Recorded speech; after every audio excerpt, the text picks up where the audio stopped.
Today I'm going to be making pecan cookie balls, and you only need 6 ingredients. Honestly, one of the ingredients is optional, so really you only need 5 ingredients to make these pecan cookie balls. I got the recipe from 12tomatoes.com. I will link that below because I want to give them full credit for this. You need 3 cups of all-purpose flour, 1 cup or 2 sticks of butter softened.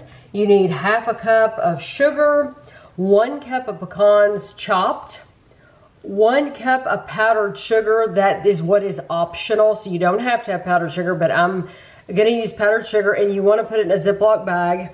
And you need 1 tablespoon of vanilla extract. You want to preheat your oven to 400 degrees, and you want a cookie sheet.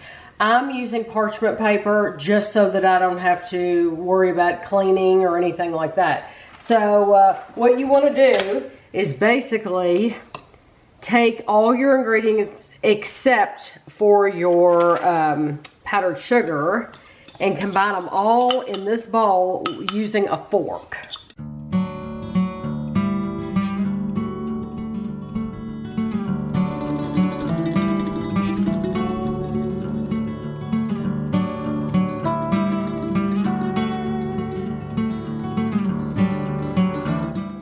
Hands are clean. I'm going to use my hands because it said use a fork, but I want to make sure that I can really get that flour mixed in, and so I don't see anything wrong with using what you've got.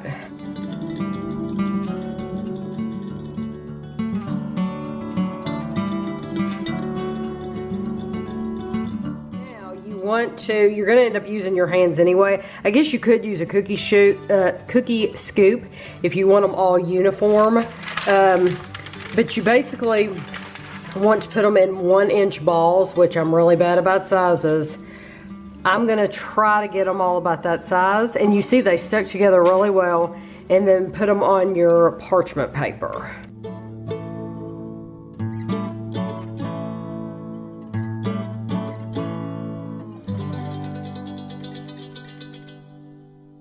Okay, we were able to make 31 balls. I actually had Kevin stop filming me so that he could help me make these. So I could have done them by myself, but it's just more time consuming. So he helped me roll them into the balls. So now you want to bake these for 13 to 15 minutes. I'll probably bake them for 14 minutes on 400, and then we'll be back. This is how they look when they come out of the oven, and you just let them sit and cool completely so that you can pick them up. So that's how it looks. So I don't know how many I'm going to be able to put in my bag at once. I am going to leave. I'll get a couple small ones. I'm going to get 2 small ones. I'm going to leave a couple naked just so that Kevin and I can try them without the powdered sugar, and we'll see how they taste. Like, does the powdered sugar really make a big difference or not? And I don't know how many you should be able to put in here. I put 3. I could probably put more. Oh yeah, that's really easy to do. So then you take them out, and you can put them right back on here if you want. I actually have a tin that I'm going to be putting them in. But yeah, this would be a fun part for kids actually, if as long as they do it like this and they're careful and they don't squeeze. As long as they don't squeeze the bag, then they could be in charge of putting the powdered sugar on, because that's really simple. So I'm going to do the exact same thing to all these other ones, and then Kevin and I are going to give them a try. Okay, we're going to try the ones that have no powder on them first, and this one has lots of pecans.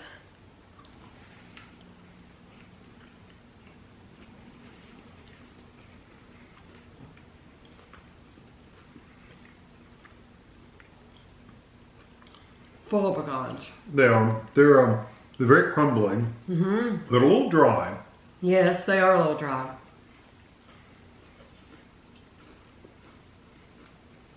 Not bad though. I know what they remind me of.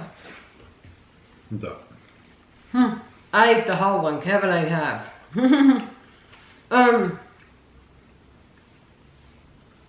They remind me of a pecan sandy.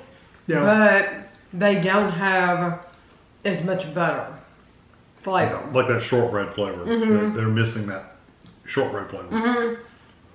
I think too, depending on what kind of butter you use, I buy regular Land O'Lakes butter.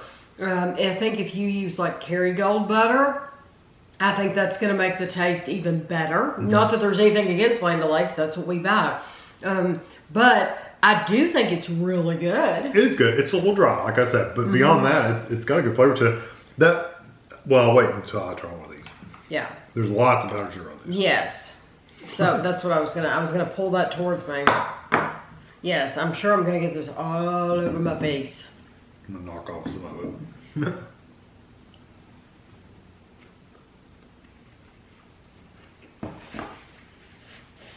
That's how I like it. Mm-hmm.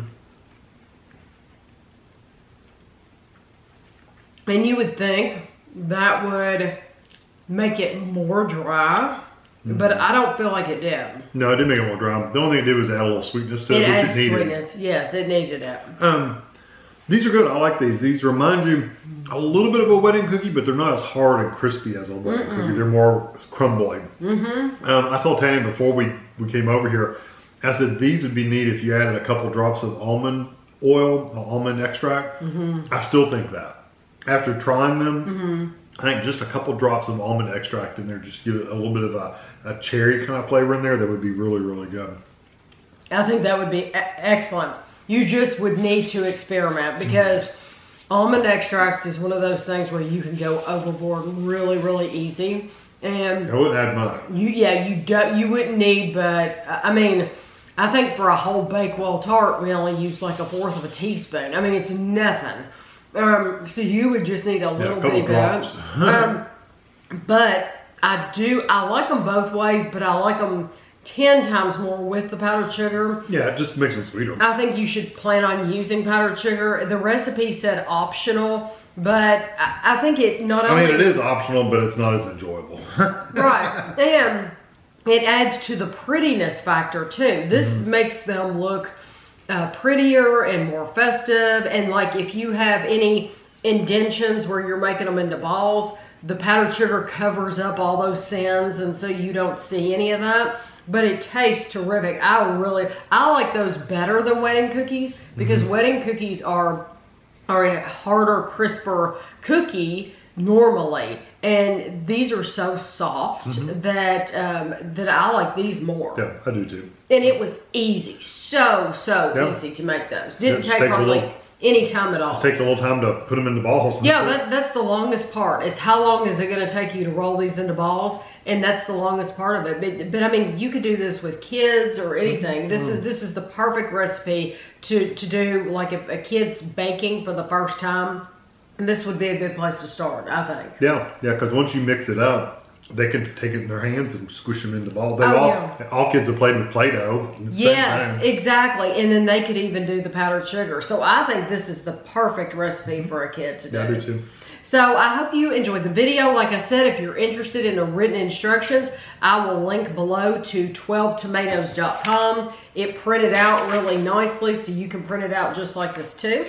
So I hope you enjoyed the video, and thanks for watching.